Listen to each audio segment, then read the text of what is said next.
நேற்று நைட் நானும் என் கூட்டாளிங்க அப்புறம் என் க்ரஷ் எல்லோரும் ஒர்க் முடிச்சுட்டு எங்கள் ஃபேவரட் பாலை மீட் பண்ண பிளான் பண்ணோம். நான் ஒர்க்கில் இருந்து ஒரு அரை மணி நேரம் வெள்ளனே கிளம்பிட்டதால் கொஞ்சம் முன்னாடியே உள்ளே போய் எனக்கு ஒரு பியர் ஆர்டர் பண்ணேன். அங்கே ஒரு பெரிய மஸ்குலரான ஆள் நீட்டு முடி வச்சுக்கிட்டு பாரில் உட்காந்துருந்தான். அவன் பக்கத்தில் சீட் எம்டியாக இருந்துச்சு. அவன் என்னை உட்கார சொன்னான். நானும் உட்காந்தேன். நாங்கள் கேஷுவலாக பேசினோம். அவன் பார்க்க நல்லவனாக தான் தெரிஞ்சான். ஏன் தனியாக இருக்க, பார்க்க நர்வஸாக இருக்க, ரிலாக்ஸ் பண்ணுன்னு ஏதேதோ சொன்னான். கேட்க கொஞ்சம் வியர்டாக இருந்தாலும் அவன் முன்னாடி ஒரு எம்டி ஒட்கா போட்டில் இருந்ததால் அவன் போதையில் தான் ஏதோ இப்படி பேசுகிறான்னு நானும் பெருசாக கண்டுக்கல. நான் ஃபர்ஸ்ட் பியர் முடிக்கும்போது என் ஃப்ரெண்ட்ஸ் உள்ளே வந்துட்டாங்க. நாங்கள் ஒரு டேபிளுக்கு போய் உட்காந்தோம். நான் இன்னும் ஒரு 3 பேர் குடித்தேன். எல்லோரும் நல்லா என்ஜாய் பண்ணிட்டு தான் இருந்தோம். ஆனால் நான் டாய்லெட் போகிற ஒவ்வொரு டைமும் அந்த ஆள் அங்கே நின்றுட்டு ஐயோ ஓகேன்னு கேட்டான். அது ரொம்ப ஸ்ட்ரேஞ்சாக இருந்துச்சு. ஆனால் அந்த நேரத்தில் எனக்கு கொஞ்சம் டிப்ஸியாக இருந்ததால் எல்லாம் நார்மல் தானே நினச்சிக்கிட்டேன். கொஞ்சம் நேரத்தில் எனக்கு உடம்பு ஏதோ பண்ண ஆரம்பிச்சிது. சரி வெளியே போய் ஒரு சிகரெட் அடிச்சுட்டு கொஞ்சம் ஃப்ரெஷ் ஏர் வாங்கலான்னு போனேன். அந்த ஆளும் என் பின்னாடியே வெளியே வந்து ஐயோ ஆல்ரைட்னு கேட்டான். எனக்கு அப்போ தான் ரொம்ப வியர்டாக ஃபீல் ஆச்சு. அந்த பார் ஃபுல்லாக செம்ம ரஷ். ஆனால் அவன் நைட் ஃபுல்லாக என்னையே தான் வாட்ச் பண்ணிகிட்டு இருந்திருக்கான். நான் உடனே உள்ளே போய் ஒரு கிளாஸ் வாட்டர் ஆர்டர் பண்ணி என் கூட்டாளிங்கக்கிட்ட எனக்கு உடம்பு சரியாக இல்லை, நான் வீட்டுக்கு போகிறேன்னு சொன்னேன். அவங்க எல்லாரும் என்னை ட்ராப் பண்ணி விட்றேன்னு சொன்னாங்க. இன்றைக்கி நினச்சி பார்க்கும்போது அவங்க அப்படி சொன்னதுக்கு நான் ரொம்ப கடமைப்பட்டிருக்கேன். நான் அந்த வாட்டரை ஒரு சிப் குடித்தேன். அப்போ தான் எல்லாமே தலைகீழியாக மாறிடுச்சு. நான் வேகமாக வெளியே ஓடி போய் த்ரோ அப் பண்ணேன். என்னால் சடனாக நிற்க கூட முடியல. அப்படியே ஒரு ஸ்டேர்கேஸில் உட்காந்து கண்டினியூஸாக வாந்தி எடுத்துக்கிட்டு இருந்தேன். கொஞ்சம் நேரத்தில் என் ஃப்ரெண்ட்ஸ் என்னை தேடி வந்தாங்க. என்னை டேக்ஸியில் ஏற்றலாமா இல்லை தூக்கிட்டு போகலாமான்னு ஆர்கியூ பண்ணிகிட்டு இருந்தாங்க. அப்போ தான் அந்த நீட்டு முடிக்காரன் திரும்பவும் அங்கே வந்தான்.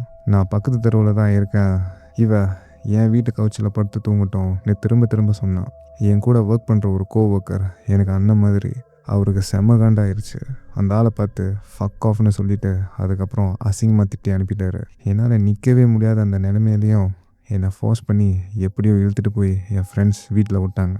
அந்த நைட் ஃபுல்லாக நான் எப்போ வேணால் செத்துருவேன்னு நினைக்கிற அளவுக்கு ஒரு பக்கெட்டை கட்டிக்கிட்டு தூங்கினேன். அடுத்த நாள் மார்னிங் பல மணி நேரமாக என்னால் ஏந்திரிக்கவே முடியல. ஏந்திரிச்ச உடனே இன்ஸ்டன்ட் வாமிட்டிங். மதியம் 1 மணிக்கு மேலே தான் என்னால் ட்ரெயின் ஸ்டேஷனுக்கு போய் ஏதோ கொஞ்சம் சாப்பிட்டு என் வீட்டுக்கு போக முடிஞ்சது. இப்போ வரைக்கும் என் உடம்பு நடுங்குது, வறுக்குது, என்னோடய பார்வையெல்லாம் பிளரியாக இருக்குது.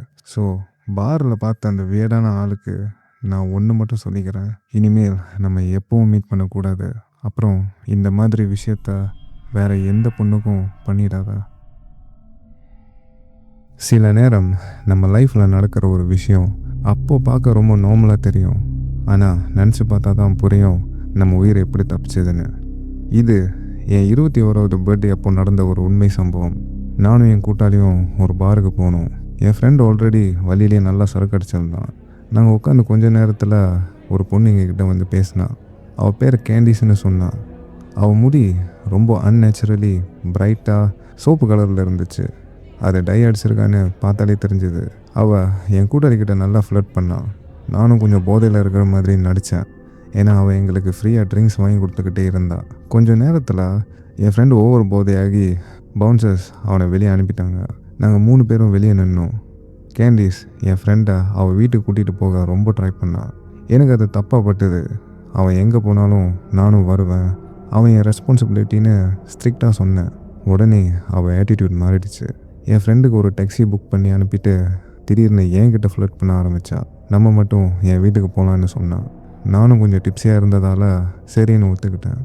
அவள் காரில் போகும்போது வழியில் ஒரு லிக்கர் ஸ்டோரில் நிறுத்தி ஒரு பெரிய சரக்கு பாட்டில் வாங்கிட்டு வந்தா.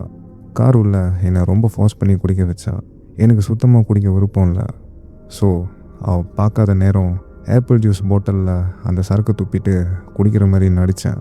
அவகிட்ட நானும் ஃபுல் போதையில் இருக்கிற மாதிரி காட்டிக்கிட்டேன். ஏன்னு தெரியல, ஆனால் என் ஆள் மனசுக்கு ஏதோ தப்பாக பட்டது. அவள் பேர் கேண்டிஸ்னு கூப்பிட்டா அவள் திரும்பவே இல்லை. வேற ஒரு பேர் சொல்லி கூப்பிட்டப்போ கூட அவள் எதுவுமே ரியாக்ட் பண்ணல. அவள் வீட்டுக்கு போனோம். ஃப்ரண்ட் டோர் லாக் ஆகவே இல்லை. உள்ளே போனதும் டோரை க்ளோஸ் பண்ணி லாக் பண்ணிட்டா. நான் பாத்ரூம் போகிறேன்னு சொல்லிட்டு கண்ணாடியை பார்த்தேன். எனக்கு ஆட்டோமேட்டிக்காக பயம் வந்துச்சு. ஏன்னா வெளியே அவள் யாருக்கிட்டையோ பேசுகிற சத்தம் கேட்டுச்சு. அவன் நல்ல போதையில் இருக்கான், நீ பண்ணுன்னு சொன்னான். எனக்கு திக்குன்னு ஆயிடுச்சு. நான் வெளியே ஹாலுக்கு வந்தேன். ஹால் ஃபுல்லாக இருட்டு. அந்த சோப்பு முடி மட்டும் இன்னொரு டார்க்கான ரூம்குள்ளே போகிறத பார்த்தேன். நான் எங்கே போகிறேன்னு போதையில் இருக்கிற மாதிரி கேட்டேன். அவள் திரும்பி என்கிட்ட வந்து வா ரூமுக்கு போகலான்னு சொன்னான். ஆனால் அவன் மூஞ்சி அது கேண்டீஸ் இல்லை, வேற ஒரு பொண்ணு. அந்த சோப்பு முடி ஒரு தோப்பா. கேண்டீஸ் அந்த தோப்பாவை கட்டி இன்னொரு பொண்ணுக்கிட்ட கொடுத்து எஸ்கேப் ஆகிட்டான். ஒரு பெரிய ட்ராப்புக்குள்ளே மாட்டிக்கிட்டேன்னு அப்போ தான் எனக்கு புரிஞ்சுது. நான் எதுவும் தெரியாத மாதிரி சிரிச்சுக்கிட்டே ஒரு நிமிஷம் பாத்ரூம் போயிட்டு வரேன்னு உள்ளே போய் லாக் பண்ணேன். வெளியே அந்த பொண்ணு இன்னொரு ஆம்பளை வாய்ஸ்கிட்ட குசு குசுன்னு பேசுகிற சத்தம் கேட்டுச்சு. எனக்கு யோசிக்க டைம் இல்லை. பாத்ரூம் ஜன்னலை திறந்து வெளியே குதிச்சு உயிரை கையில் பிடிச்சிக்கிட்டு ஓடினேன். பின்னாடி திரும்பி கூட பார்க்கல. ஒரு 24 hours தோக்குள்ளே போய் தான் நின்னேன். அடுத்த நாள் என் கூட்டாளிங்க கூட அந்த வீட்டுக்கு போய் பார்த்தேன். அது ஒரு எம்டி ரெண்டல் ஹவுஸ். அந்த ராத்திரி மட்டும் அந்த வீட்டை உடச்சி உள்ளே உட்காந்து என்ன மாதிரி ஆளுங்களுக்கு ட்ராப் வச்சுருக்காங்க. அந்த டார்க் ரூம்குள்ளே மட்டும் நான் போயிருந்தா இன்றைக்கி நான் உயிரோடு இருந்திருக்க மாட்டேன்.